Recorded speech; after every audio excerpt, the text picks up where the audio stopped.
kepala desa menerima gaji juga merasa bahwa itu legal, kemudian perangkat-perangkatnya juga seneng-seneng saja karena ikut seneng.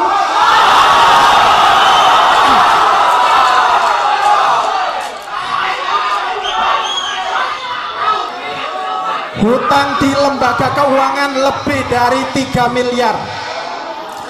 Kemudian ada nilai investasi yang harus dikembalikan ke masyarakat lebih dari 8 miliar. Ugal-ugalan dari kepala desa disetujui oleh perangkat-perangkat desa, didiamkan saja oleh Bapak Ibu BPD.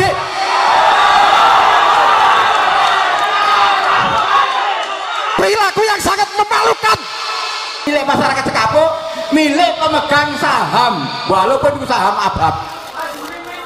Dan seperti itu kronologinya. Ada uang 1 miliar dimainkan satu malam. Cara Jawa ngeten, Pak. Aku iku urung tahun ndek kono awan bengi. Dan aku gak ijenan wong loro. Dihitung sedina 100 saya piro. Setiap sore itu uang dari Stigi itu diambil Bu Inggi. Terus siapa? Salah dah kalau masyarakat seperti ini gitu loh. Tapi ini cukup penting. Permasalahan yang pertama itu ada pertanyaan kaitannya dengan kebijakan di lingkungan pemerintah desa. Persoalan mendasarnya apa? Persoalannya yang mendasar yaitu dasar penetapan nominal PADES dari tahun 2018 sampai tahun 2023. Kenapa ini menjadi pertanyaan penting? Karena menurut masyarakat perilaku ugal-ugalan itu karena menilai pendapatan asli desa atau memungut pendapatan asli desa nominalnya tidak masuk akal.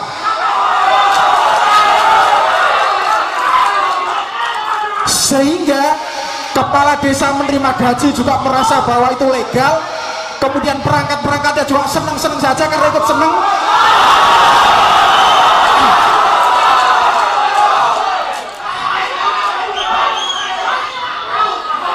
Dan sepanjang sejarah kepala desa, dari zaman saya kecil, zamannya Pak Haji Sukandar, sampai terakhir sebelum mantan kepala desa ini, zamannya Pak Suwandi, ketika beliau itu purna, kondisinya dari awal menjabat sampai akhir, kondisinya tidak mengalami banyak perubahan. Tapi mantan kepala desa ini, panjenengan bisa lihat sendiri, punya istana makruk-makruk.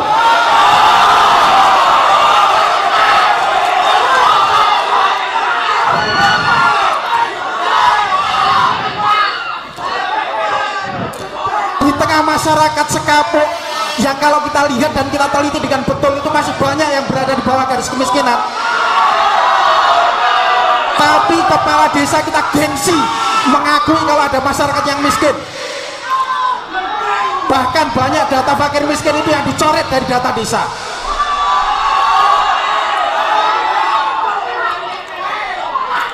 Bahkan kalau ada yang kemudian masih menerima, kemudian ada pihak keluarganya yang juga keras di media sosial, itu langsung disikat bahwa keluarganya juga menerima bantuan sosial.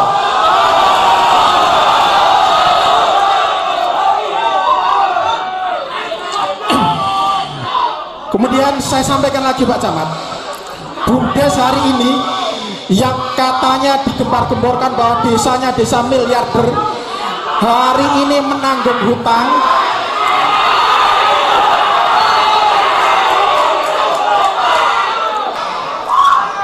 Kalau BUMDes baik-baik saja, tidak mungkin akan terjadi yang demikian itu.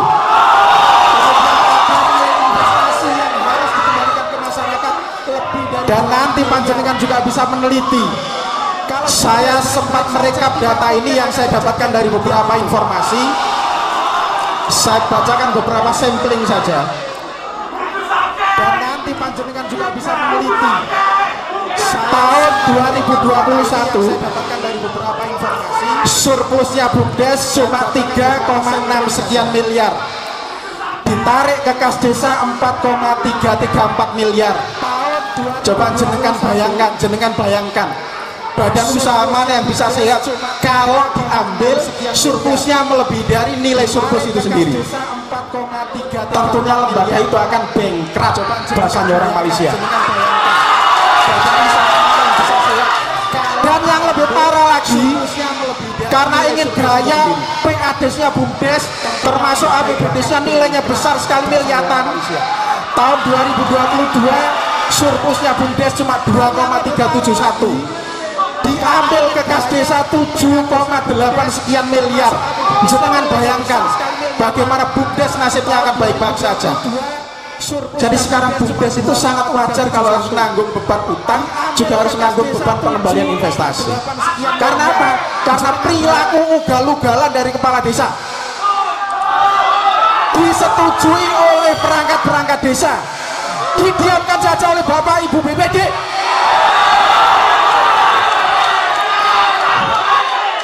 Perilaku yang sangat memalukan.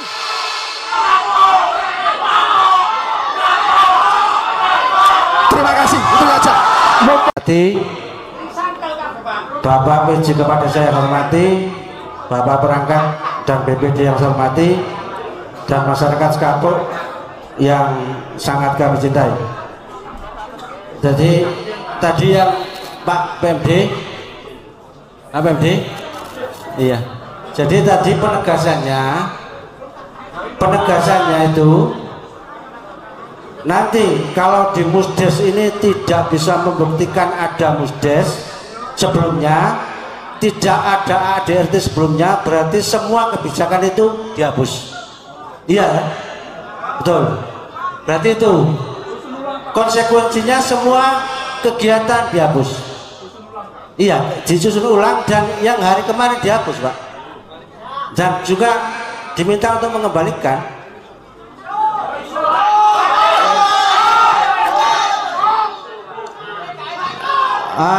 Terus saya coba untuk menanyakan tentang poin kelima, pengelolaan wisata.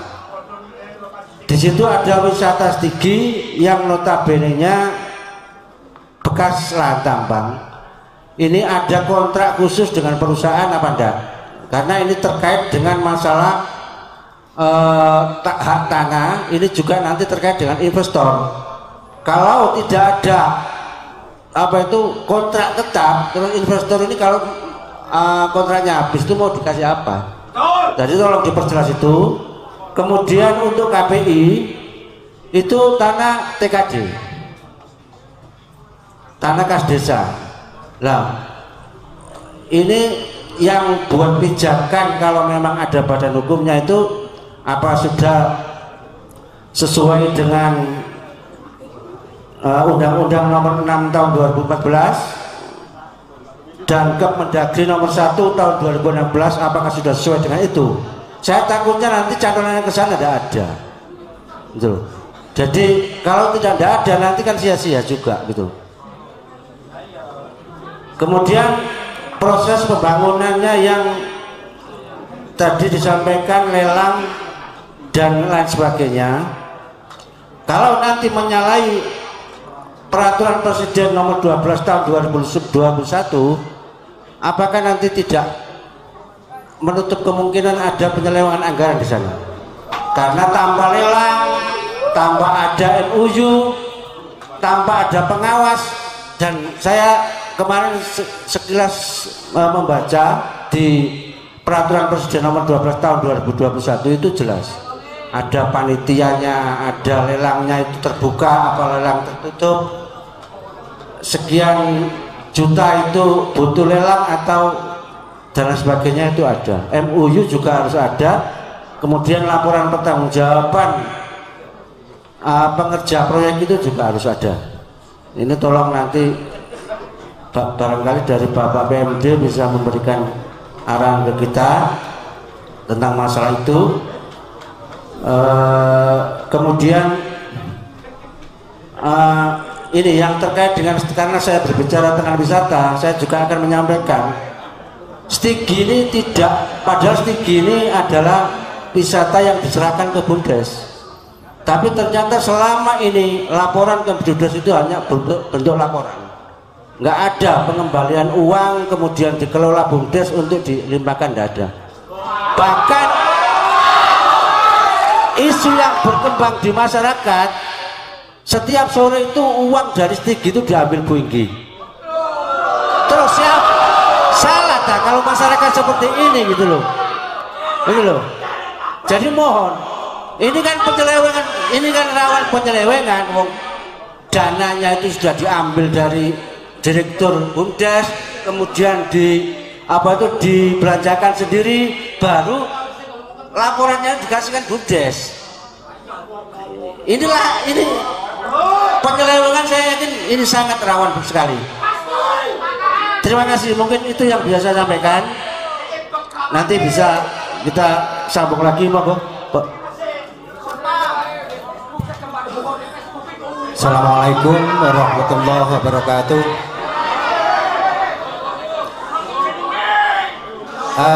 Saya menjawab apa yang disampaikan Pak Sekdes bahwa haki atau gaji itu kewenangan BUMDes. Saya selaku mantan direktur yang berhenti di bulan September, saya sampaikan kronologis atau cerita. Memang terkait haki secara gambaran umum ada di ADART bahwa penasihat berhak mendapatkan honor dan penghargaan, tapi secara rinci tidak ada. Beliaunya sempat, Pak Abdul Halim sempat ngomong bahwa penghargaan itu dinilai dari idenya dan juga beralasan karena selama membangun 2 tahun katanya beliau yang siang malam di situ.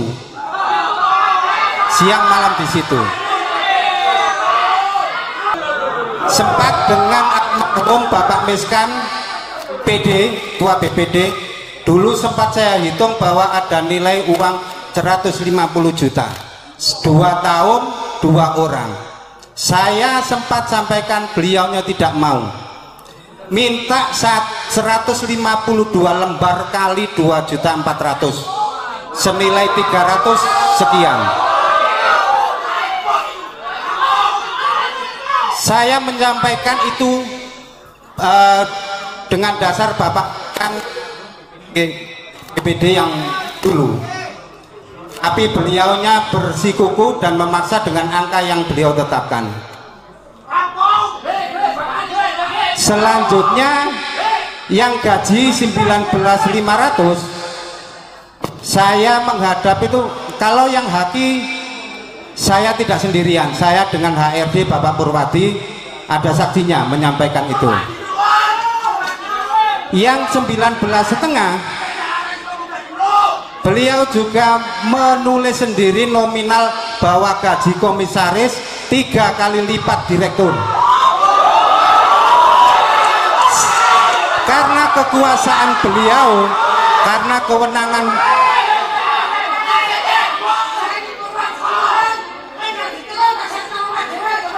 iya, saya memberikan penghargaan atau gaji itu berdasarkan ADART, Pak, yang tahun nomor 4 tahun 2018. Kenapa belum diperbaiki? Entah, saya tidak tahu, karena di PP 11 harus ada pengawas dan sampai detik ini pengawas BUMDes tidak ada. Itu yang sehingga Kemenkumham BUMDes tidak keluar karena syarat itu. Nah, saya kira itu penjelasan saya selaku mantan direktur terkait haki. Sempat saya dihadirkan beserta timnya, bahwa sempat saya di forum itu seperti yang saya sampaikan dengan BPD, bahwa apakah itu tidak termasuk tugas dari kepala desa mensejahterakan, membangun desanya. Katanya tim beliau 3 orang, tugas kepala desa adalah tugas administrasi, tugas pelayanan. Ini bisnis di luar itu. Nah, dari itu saya tidak mampu untuk mencegah. Nah, kalau memang saya selaku direktur dulu tidak bisa merubah dan itu dianggap kesalahan, saya mohon maaf kepada masyarakat. Saya sampaikan bahwa hitungan kami sudah saya sampaikan dengan dasar Bapak BPD tadi, tapi beliau hakinya minta 152 lembar. Yang 19,5 juta honornya ya seperti itu, Pak.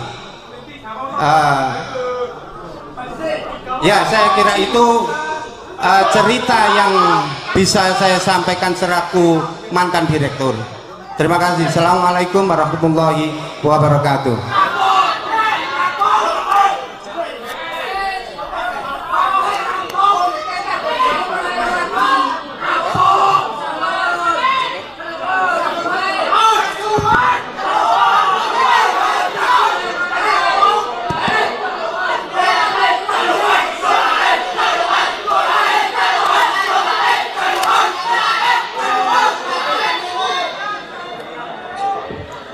Assalamualaikum warahmatullahi wabarakatuh.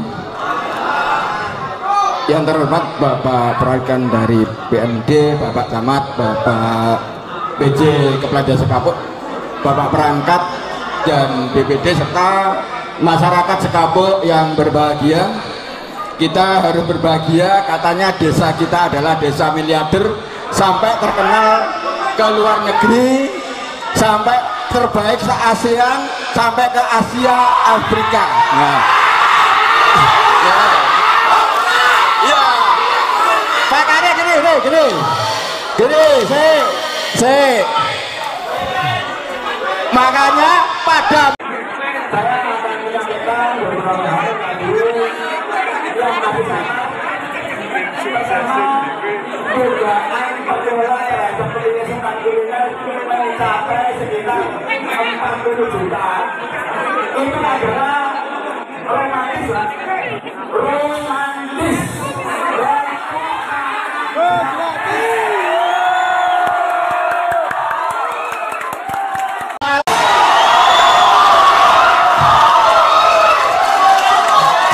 Itu adalah rokok makan gratis kepala desa.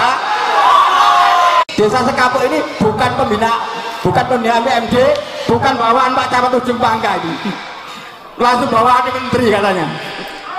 Jadi apa namanya instruksi Pak Camat ditolak. Pertemuan di PMD gak pernah hadir kata teman kepala desa yang lain. Jadi Sekapuk bukan binaan Kecamatan Ujung Pangka, bukan binaan PMD. Selama 6 tahun. Ya. Sehingga ada pelanggaran hukum gak apa-apa. Ada Mas Epen yang mulai 3 itu anggota BPD Pak, dia merangkat jabatan di Setigi dan digaji 4.500.000, padahal dia adalah anggota BPD aktif.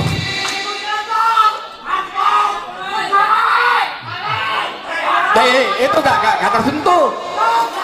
Jadi undang-undang di Gresik gak berlaku karena katanya ad hoc, tapi sampai 6 tahun katanya bahasanya ad hoc, tidak ada yang mau. Bahasanya kalau tanya tidak ada yang mau. Jadi sampai sekarang, kemarin waktu kita hearing dengan BPD harus dikembalikan itu hak rakyat, karena BUMDes yang menaungi wisata-wisata ini hutangnya banyak. Sebenarnya analisa kami Pak, badan usaha BUMDes tidak berhutang, dipaksa untuk hutang. Kemarin kami ke kantor BUMDes, ada yang tertinggal sana yaitu Mas Purwadi, hutangnya dipaksa oleh kepala desa dan sudah dapat uang diambil karena ini bukan kepentingan BUMDes. Nanti bisa cross check Mas Purwadi, kemarin mengatakan seperti itu. Jadi yang punya kebutuhan itu kepala desa, BUMDes disuruh hutang, sehingga pendapatan BUMDes kecil, bayarnya ke desa besar, ditambah bayaran dari hutang. Ini dari BUMDes Pak. Kemarin kami masuk ke kantor, membandingkan masuk ke kantor BUMDes kemarin, saya sambil daftar air dilayani, alhamdulillah. Saya tanya juga dilayani. Jadi kronologi hutang BUMDes itu seperti itu, bukan kebutuhan BUMDes tapi kebutuhan kepala desa.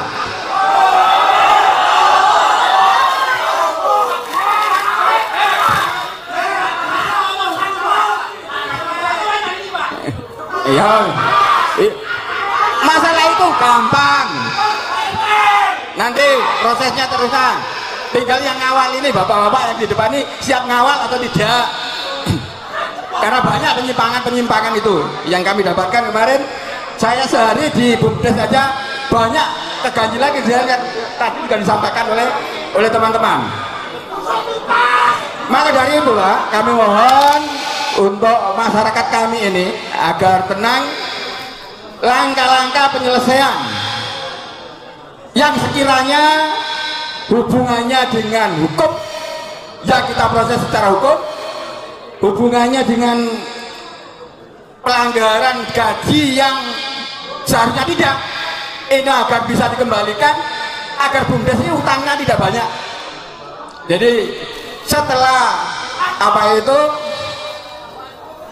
Pak Abdul Halim lengser ternyata meninggal utang. Sumbernya begini, saya kalau lengser desa tidak akan diutang sama sekali. Hebat, saking pintere wong Mbak, desa tidak diutang, sing diutang BUMDes. Apa BUMDes diutang? Mulai setor nang desa, udin wae paham Mbak. Ya.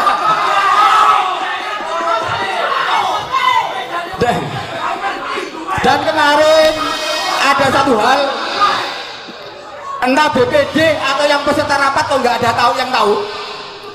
Laporan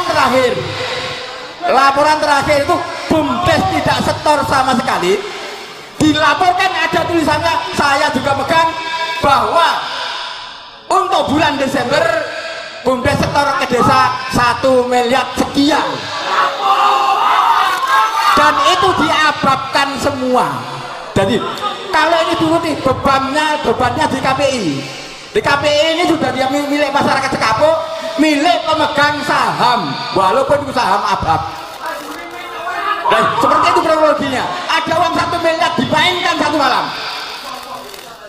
Itu kita lihat, dicatat, semakin pintere sampai diawur. Ya.